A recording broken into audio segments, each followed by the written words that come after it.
안녕하세요. 9월 16일 수요일 아침입니다. 이 아침에 우리가 함께 살펴보실 말씀은 창세기 45장 16절에서 28절 말씀입니다. 창세기 45장 16절에서 28절 말씀 제가 읽겠습니다. 요셉의 형들이 왔다는 소문이 바로의 궁에 들리매 바로와 그의 신하들이 기뻐하고 바로는 요셉에게 이르되 네 형들에게 명령하기를 너희는 이렇게 하여 너희 양식을 싣고 가서 가나안 땅에 이르거든 너희 아버지와 너희 가족을 이끌고 내게로 오라. 내가 너희에게 애굽의 좋은 땅을 주리니 너희가 나라에 기름진 것을 먹으리라. 이제 명령을 받았으니 이렇게 하라. 너희는 애굽 땅에서 수레를 가져다가 너희 자녀와 아내를 태우고 너희 아버지를 모셔오라. 또 너희의 기구를 아끼지 말라. 온 애굽 땅에 좋은 것이 너희의 것임이니라. 이스라엘의 아들들이 그대로 할세.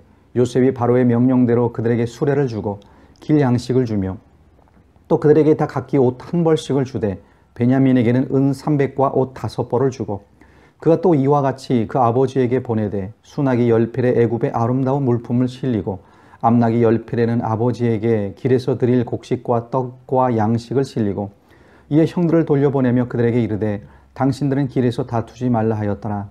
그들이 애굽에서 올라와 가나안 땅으로 들어가서 아버지 야곱에게 이르러 알리어 이르되 요셉이 지금까지 살아있어 애굽 땅 총리가 되었더이다. 야곱이 그들의 말을 믿지 못하여 어리둥절하더니 그들이 또 요셉이 자기들에게 부탁한 모든 말로 그에게 말하매 그들의 아버지 야곱은 요셉이 자기를 태우려고 보낸 수레를 보고서야 기운이 소생한지라. 이스라엘이 이르되 조카도다. 내 아들 요셉이 지금까지 살아있으니 내가 죽기 전에 가서 그를 보리라 하니라. 아멘. 네, 어제 말씀에서 우리가 보았듯이요. 우여곡절 끝에 요셉은 형들에게 자신의 정체를 밝혔습니다.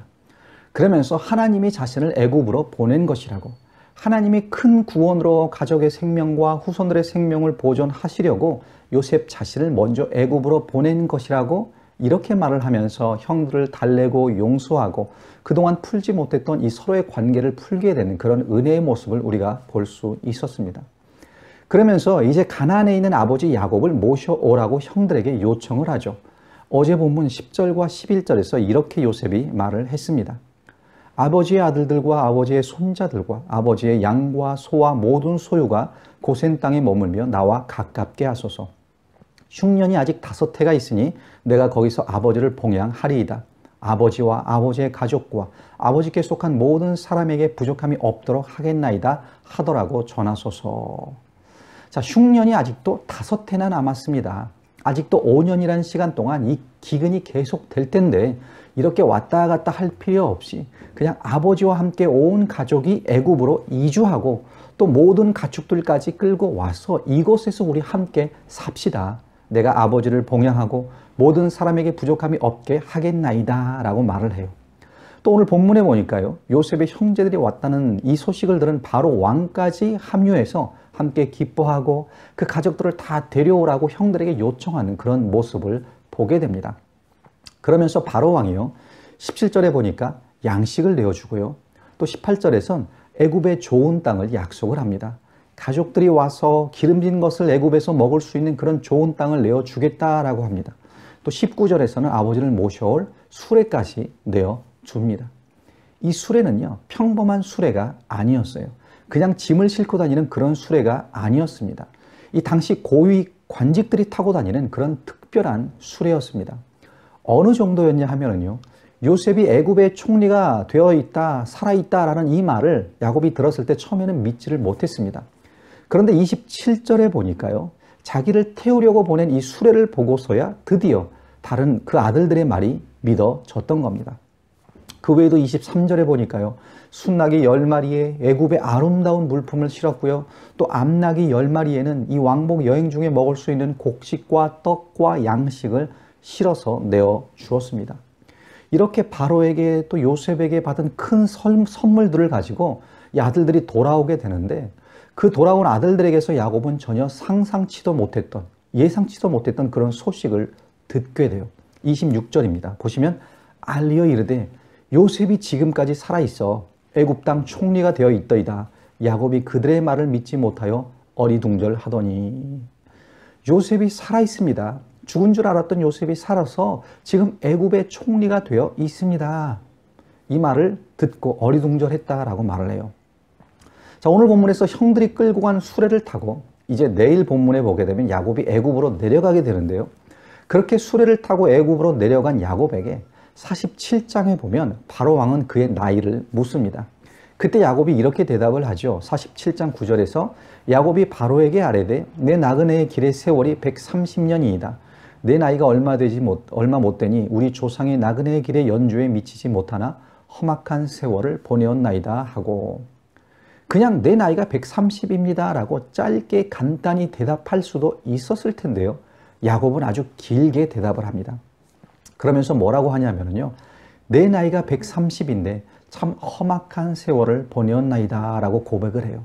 내 인생이 참으로 험악했다. 험난한 세월을 살아왔다. 그렇습니다. 야곱의 삶은 그렇게 평탄하지 못했습니다. 이 장자권의 축복을 너무 갖고 싶어서 형을 속이고 또 아버지를 속였습니다. 또 도망가서는 외삼촌 라반을 속이고 또 외삼촌에게 속임을 당하기까지 했습니다. 더 나아가서는 이 아들들에게까지 속임을 당하는, 그렇게 속고 속이는 삶을 살았으니 그의 인생이 얼마나 피곤했겠습니까? 말 그대로 험난한 세월을 살았던 거예요. 그 마음에 평안이 없었죠. 행복이 없었습니다. 그리고 그에게 가장 괴로웠던 사건은요, 이 아들, 사랑했던 아들 요셉이 죽은 줄로 알았던 그 사건이에요. 그래서 창세기 37장에 보면 요셉이 죽었다는 소식을 듣고는 야곱이 이렇게 반응을 해요. 37장 35절인데요. 그의 모든 자녀가 위로하되 그가 위로를 받지 아니하여 이르되 내가 슬퍼하며 스월로 내려가 아들에게로 가리라 하고 그의 아버지가 그를 위하여 울었더라. 내가 요셉을 따라 스월로 내려가리라, 무덤으로 내려가리라, 차라리 내가 죽어버리리라. 지금 그렇게 말하고 있는 겁니다. 그 어떤 위로도, 그 누구의 위로도 그의 슬픈 마음을 달래주지 못했습니다.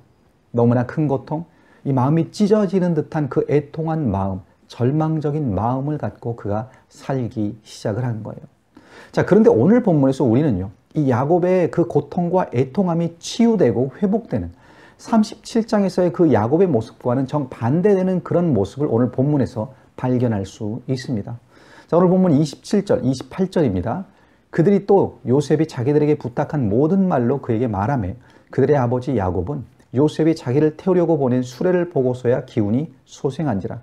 이스라엘이 이르되 조카도다. 내 아들 요셉이 지금까지 살아있으니 내가 죽기 전에 가서 그를 보리라 하니라. 자, 여기 두 단어가요, 지금 야곱의 상태를 보여주고 있습니다. 27절 끝부분에 나오는 기운이 소생한지라. 그리고 28절 앞부분에 나오는 조카도다. 기운이 소생했다. 이제 조카다. 이 두 단어는요, 야곱의 그 험난했던 인생 가운데 하나님이 주셨던 만족과 기쁨과 회복과 행복에 대해 설명하고 있는 그런 단어입니다. 죽었다고 여겼던 아들이 살아 있었다는 것만큼 그에게 큰 기쁨과 행복한 소식은 없었을 거예요. 자, 신약에도 우리가 보게 되면요, 예수님께서 이 탕자의 비유를 드시는데요. 그때 집 떠났던 탕자가 돌아왔을 때 그때 아버지가 했던 이 아들에 대해서 이렇게 말을 하는데 이런 말을 했죠. 누가복음 15장 32절에 보면 이 네 동생은 죽었다가 살아났으며 내가 잃었다가 얻었기로 우리가 즐거워하고 기뻐하는 것이 마땅하다 하니라. 이 아들이 죽었다가 살아났고 잃었다가 다시 얻었기 때문에 즐거워하고 기뻐하는 것, 이 잔치를 벌이는 것이 마땅하다라고 말을 해요. 자, 오늘 본문의 야곱과 또 누가복음에 나오는 그 탕자의 아버지를 보게 되면요, 우리는 하나님 아버지의 마음이 어떠한지를 상상할 수가 있습니다. 잃은 자식을 되찾았을 때, 죽은 줄 알았던 아들이 살아났을 때 그 즐거움과 기쁨은 말로 표현할 수 없는 거예요. 이 시간 간절히 바라기는요, 그동안 험난한 세월을 살아오신 우리 성도님들이 계신다면, 또 지금 험난한 세월을 살아가시는 성도님들이 계신다면 여러분의 삶 가운데 야곱이 경험했던 이 기운이 소생하고 심령이 만족하는 그런 축복을 경험하시기를 주님의 이름으로 축복합니다.